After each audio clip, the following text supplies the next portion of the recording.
What's good, YouTube? I'm back in another video. So today we're gonna be hitting the arm workout. Let's go. And before we hit the workout, make sure to like, comment, subscribe. We're on the board to 3,000 subscribers. We just hit 3,500 subscribers today. We just hit it. We got 500 more. And yeah, let's go.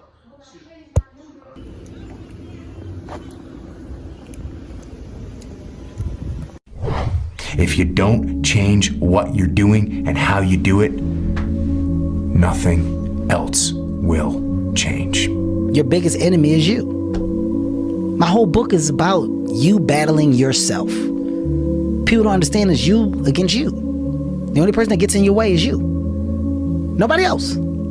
It's you. Here's the big challenge of life. You can have more than you've got because you can become more than you are. That's the challenge. And of course, the other side of the coin reads, unless you change how you are, you'll always have what you got. Most people don't want it that badly, which is why they always ask the question, man, how did you get to where you are? You know how to do it. You know exactly how to be you or how to be me. You don't want to do it. So I can't make you do it, nor do I have the time or energy to force you into that place that I know you have to be to do it. There's no luck in this game, man. There may be a little bit of luck, but the luck happens after you bust your ass and you put yourself in that lucky situation. Luck doesn't happen. You put yourself in that situation where luck might happen. Would I be able to do it? Would I? You don't know. Until you say, yeah, you know what, I'm gonna take action. Nothing changes if nothing changes, man. And I'm not preaching at you. I just want to remind you, because I've spent a lot of time in my life sitting around wanting things to change. Fresh lemonade! Sorry, kid, I don't get paid till Friday. Just use Bridget and get up to 250. And not being able to make them change, and not thinking I could. And I wish somebody had told me that earlier sometimes. That in order for something to change, there needs to be change. It's you against you. You against you. And if you misunderstand that, you have a real problem. A real problem. I can understand you misunderstand me running down the street, shirt off, this, no, yeah, I can get it. I get it. If you misunderstand what I'm saying right now today, the problem is you. And you don't want to fix it. Here's how to get older without getting better. Keep relearning the same lesson. If you keep making the same mistake over and over, the mistake isn't the problem. You are. There was no passion, no drive, no nothing. But I had this fire that I'm going to be somebody. And it has to be there, because on all those bad days and all those days you don't want to do shit, you have to be your own motivator, your own coach, your own trainer, your own everything. And what that means is you may have failed miserably yesterday, but you come to work, people are like, man, you just lost everything. How the hell are you this fucking damn motivated? Because this is what it takes. It's not about the shoes. It's about knowing where you're going. Not forgetting where you started. It's about having the courage to fail. Not breaking when you're broken. Laziness is something that has to do with you. You're not connected to something deep enough. You don't feel the necessity.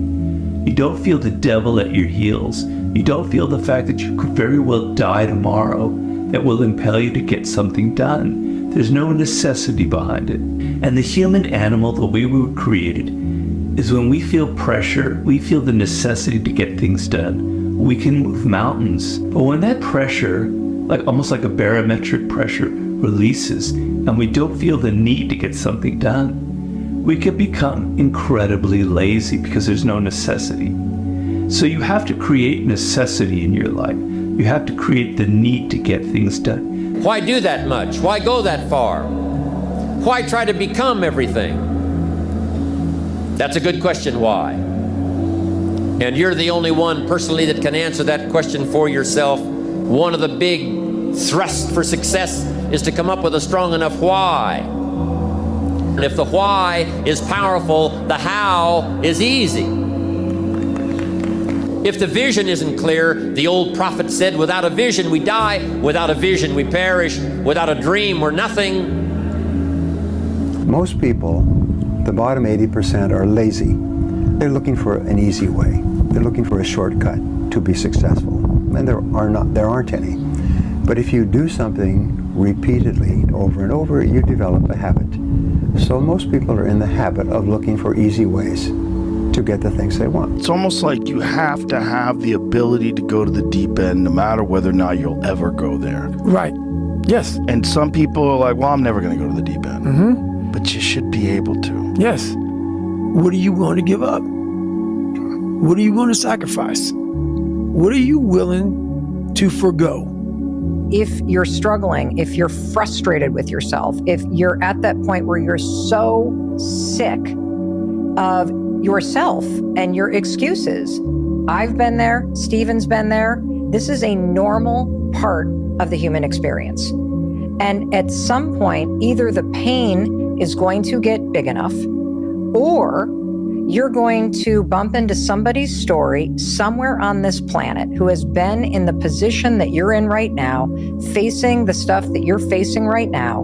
And there is something about their story at this exact moment in time that will ignite something in you that is missing. And what is missing in you right now is hope. Here's to the crazy ones, the misfits, the rebels, the troublemakers, the round pegs in the square holes, the ones who see things differently.